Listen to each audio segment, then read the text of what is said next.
వైఎస్ఆర్సీపీ ప్రారంభమైనప్పటి నుంచి కూడా జగన్మోహన్ రెడ్డి గారి చరిష్మా మీద, జగన్మోహన్ రెడ్డి గారి మీద అభిమానంతో ఈరోజు ప్రతి ఇంట్లో కూడా ఒక అభిమాని వైఎస్ రాజశేఖర రెడ్డి గారి వల్ల కావచ్చు, జగన్మోహన్ రెడ్డి గారి వల్ల కావచ్చు, ప్రతి దగ్గర ఆయన అభిమానులు కానీ అట్లా గుండెల్లో పెట్టుకొని చూసుకునే వాళ్ళు చాలామంది ఉన్నారు. అయితే ఇప్పుడు ప్రతిపక్షంలోకి వచ్చిన తర్వాత కొంత మనకు సమయం కూడా దొరికింది కాబట్టి పార్టీని సంస్థాగతంగా ప్రతి వార్డులో కానీ ప్రతి గ్రామంలో కానీ ఈ పార్టీని ఎస్టాబ్లిష్ చేసేందుకు చక్కని ప్రణాళికతో జగన్మోహన్ రెడ్డి గారు ముందుకెళ్తా ఉన్నారు. ఇందులో భాగంగా అన్ని అనుబంధ సంఘాలకు కూడా అన్ని రకాలైనటువంటి కమిటీలు, వార్డు కమిటీలు కానీ, నగర కమిటీలు కానీ, జిల్లా కమిటీలు కానీ, రాష్ట్ర కమిటీలు కానీ, వీటన్నింటినీ కూడా 29 అనుబంధ సంఘాలకి, అలానే పార్టీలకి, వీటన్నింటినీ కూడా గ్రామ స్థాయి నుంచి రాష్ట్ర స్థాయి వరకు కమిటీలను చక్కగా వేయడం కూడా జగన్మోహన్ రెడ్డి గారు చేస్తున్నటువంటి ప్రక్రియ. ఇందులో భాగంగా నెల్లూరు నగరంలో మొదటి నుంచి కూడా పార్టీని నమ్ముకొని చక్కగా పనిచేసేటువంటి వారందరికీ కూడా వారిని గౌరవిస్తూ కొన్ని పదవులు కూడా ఇవ్వడం కూడా జరుగుతుంది. ఇందులో మొదటగా చెప్పాలి అంటే కిషన్ మంచి యాక్టివ్గా ఉంటాడు. పార్టీ అంటే జగన్మోహన్ రెడ్డి గారు అన్న ఒక లాయల్టీ అన్నది మొదటి నుంచి కూడా కనిపిస్తుంది. మొన్న ఎలక్షన్స్లో కూడా ఖలీల్ అహ్మద్ కంటెస్ట్ చేస్తూ ఉన్నప్పుడు తనకు చేతనైనంతగా మీటింగ్లు పెట్టడం కానీ, గ్యాదరింగ్స్ కానీ, ఆ కమ్యూనిటీలో కానీ, మొత్తం ప్రజల్లో కానీ, యువతలో కానీ తను చేసినటువంటి ప్రత్యక్షంగా కూడా చూశాను. అయితే కిషన్కి ఒక మంచి పదవి ఉండాలా, తనకు ఒక గౌరవం ఇవ్వాలి. ఎందుకంటే తనలో ఆ ఇంట్రెస్ట్ ఉంది, ప్రజలకు ఉపయోగపడాలా, భవిష్యత్తులో నేను ఇంకా డెవలప్ కావాలా, 10 మందికి ఉపయోగపడుతూ డెవలప్ కావాలని ఆలోచనతో ఉన్నటువంటి కిషన్కి ఒక మంచి పోస్టింగ్ ఇచ్చి గౌరవించి తను ఎంకరేజ్ చేయాలనే అభిప్రాయం కూడా ఉండింది. అయితే గత 4 నెలల నుంచి తనకు రాష్ట్ర స్థాయిలో ఒక మంచి పోస్ట్ పెట్టాలన్న ఆలోచనతో ప్రపోజల్ కూడా పంపించడం జరిగింది.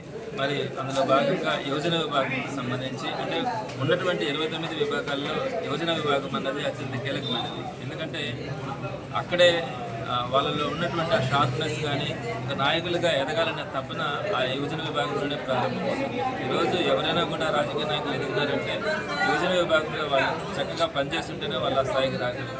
మరి యువజన విభాగంలో నిస్వార్థంగా పనిచేసేటువంటి మనసు కూడా ఉంటుంది.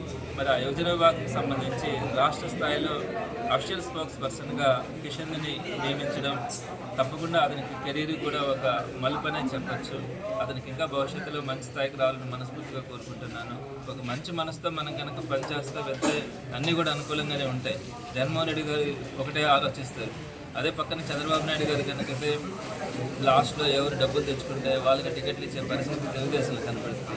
కానీ ఎప్పుడు కూడా వైఎస్ఆర్సీపీలో జగన్మోహన్ రెడ్డి గారి హయాంలో ప్రభుత్వంలో ఆయన అధ్యక్షతన ఎప్పుడు కూడా ఒకటే ఉంటుంది.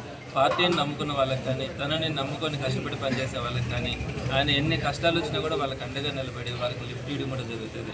అందులో భాగంగా ఈరోజు కష్టపడి పనిచేసే వాళ్ళందరినీ కూడా భవిష్యత్తులో మంచి స్థాయిలో కూడా చూడడం జరుగుతుంది. కిషన్ను కూడా నేను అదే ఆశీర్వదిస్తూ ఉన్నాను. చక్కగా పనిచేసి ప్రజలకు అందరికీ కూడా ఉపయోగపడతా భవిష్యత్తులో మరిన్ని మంచి ఉన్నత పదవులు అధిరోహించాలని. ఈరోజు